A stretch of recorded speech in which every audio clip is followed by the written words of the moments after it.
Article 24A is performance evaluation. In Massachusetts, it's the EPRS, Employee Performance Review System. It sets forth the union's agreement and understanding that the EPRS will be conducted in a particular way as trained for in various state trainings that are done about EPRSs.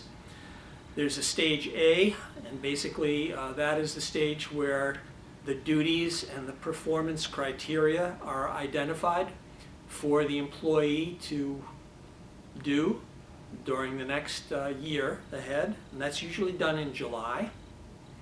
Stage B, usually done in or around December, is the mid-year review, where you sit down with your supervisor and go over your duties and whether or not you've achieved your performance criteria on those duties, or to what level or degree you were accomplishing those criteria. And stage C, the final stage, is done somewhere around June, where again you review the duties and criteria to see how you've accomplished it. In the past, there were payments or a bonus given for people who got exceeds on their EPRSs. That has gone by the wayside. There are no bonuses for exceeds on EPRSs. People generally try to do their very best anyway. So we've tried to get the bonuses back, but that has not gone anywhere. Probationary employees are supposed to be evaluated at their midpoint of the probationary period, around 3 months. And then a standard EPRS is started during the beginning of the year, the fiscal year, which is July 1st. So midpoint review for probationary periods, and then a full EPRS is developed in July so that everybody is on track. A below rating is something that everyone should be trying to avoid, of course, but there may periodically be below ratings on some of the duties. Below ratings cannot be grieved. Only an overall below at stage C or in at the end, the final stage of the EPRS, only overall belows can be grieved. Generally, what we try to do is hold all grievances of EPRSs and have them heard by a tripartite panel. These are expedited hearings that Richard may talk about, but they're less formal than a regular arbitration and much more expedient, and we've been very successful in holding hearings like that and dealing with the grievances of EPRSs. One of the big things for people to understand is that financial considerations are at stake for anyone who gets an overall below. And that's why an overall below should definitely be grieved.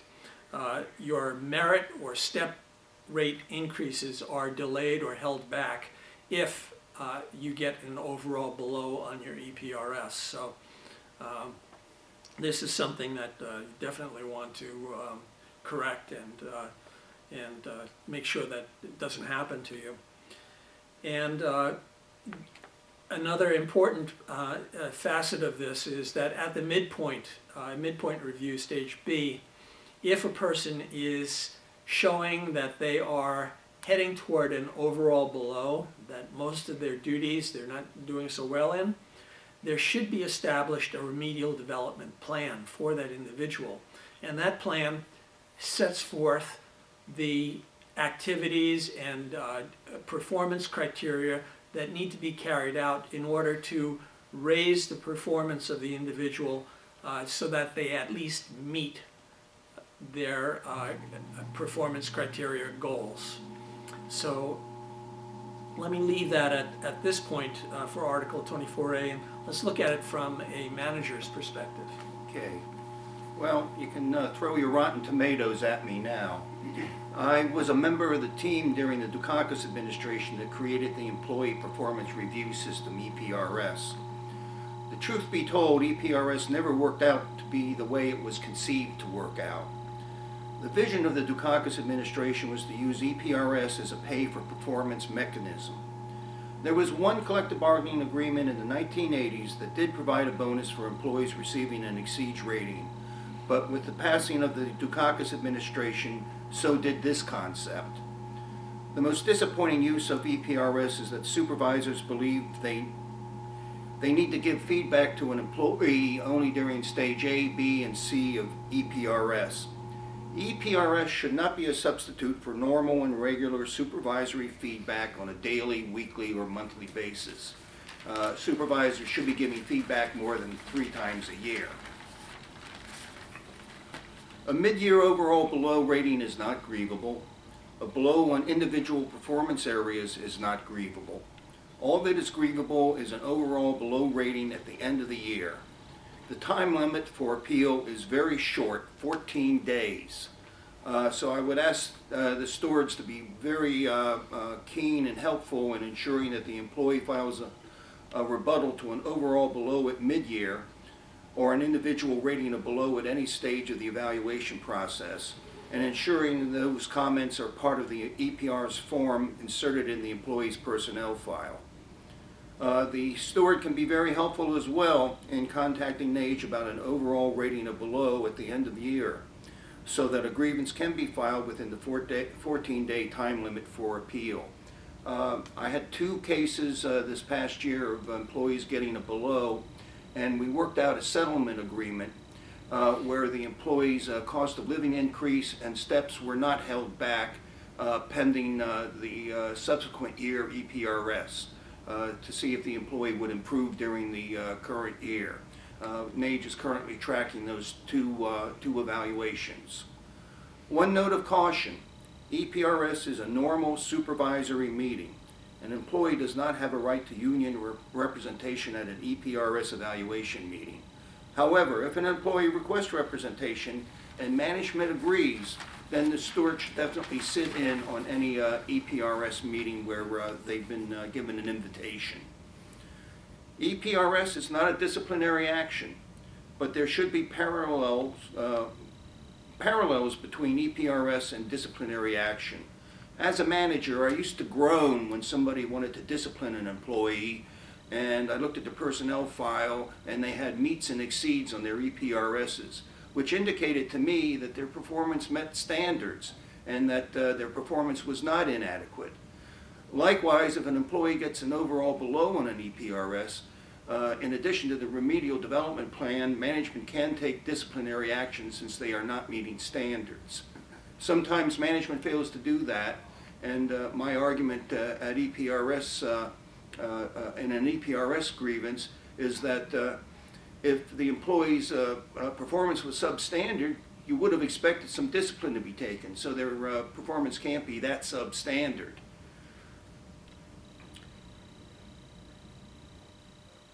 Further, if an employee does not receive an EPRS review, they must be considered to meet expectations. And there's also the factor that EPRS is supposed to judge an employee's performance during the course of the whole year. If there are blips or bumps in the roads, peaks and valleys, they should even out over the course of the year. So management should not base a below EPRS on just one incident or one bad spell in an employee's overall performance for the year. Thank you. Richard? Thank you. I have a couple of things to say on the EPRS article. First of all, from the union's point of view, the overriding principle of the EPRS system is that there shouldn't be any surprises. That is, an employee should not walk into his or her supervisor's office one day in June for the Stage C EPRS and get a below final rating without having had some indication during the year that the supervisor had concerns about the employee's performance. If that happens, that means the supervisor hasn't been doing his or her job and giving feedback over the course of the year, as David indicated. And that's exactly how the EPRS system is not supposed to work. When I was working at a state agency myself as a steward, there are a couple of situations where a supervisor came in and really did a very poor job, in my opinion, of handling the EPRS system. There was one individual who had an exceeds rating the prior year. The new supervisor came in, and all of a sudden, with no warning at all, this employee got a below final rating. Also, there's another employee who had been the acting supervisor for a period of time, been with the agency many years. The same new supervisor came in and gave this employee a below as well. And that shouldn't happen. The stage A was never done in these cases, stage B was never done, and boom, all of a sudden these employees both get below ratings. We took those cases to the tripartite panel, and we got them both reversed, in large part because the supervisor hadn't followed the proper procedure of doing a stage A, a stage B, and a stage C in a timely manner. So these two employees were essentially given blows with no warning within the confines of the EPRS system. And that's a very serious mistake that supervisors shouldn't make, because there is an EPRS guide for supervisors that tells the supervisors exactly what they're supposed to do. And incidentally, not long after one of these individuals had gotten a below with no warning, that same individual got the Pride Performance Award for the entire agency. That's not supposed to happen. That does happen. But it's very important to remember that when we do go to the EPRS appeals before the tripartite panel, it's very hard, frankly, to win one of these cases on the substance of the evaluation. That is, the tripartite panel is not likely to look at a history of the employee's work and say, well, gee, that memo was pretty good, so we'll give him a meet, and that memo wasn't so good, maybe we won't give him a meet. What the tripartite panel is most likely to do is really make an evaluation based on whether or not the management followed the process properly. That is, doing stage B, stage A, stage B, and stage C in a timely manner. And also, particularly with respect to stage C, if the employee is closing in on getting an overall below for the year, the supervisor should be giving that employee a warning sufficiently in advance so the employee can bring his or her performance up to standards before the year and review is due. So it's very important.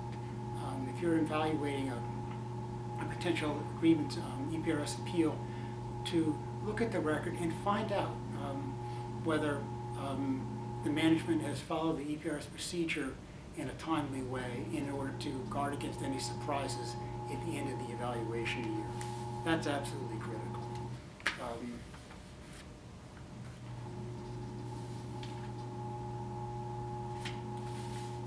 I think that really about takes care of the EPRS from the union point of view.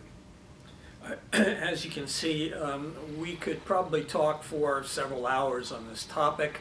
My best advice here is when you are working with an individual in your office and they are having performance issues on the job, then speak with them and call your union president or representative and talk with them about the case and get some advice from us here at NAGE. Thank you.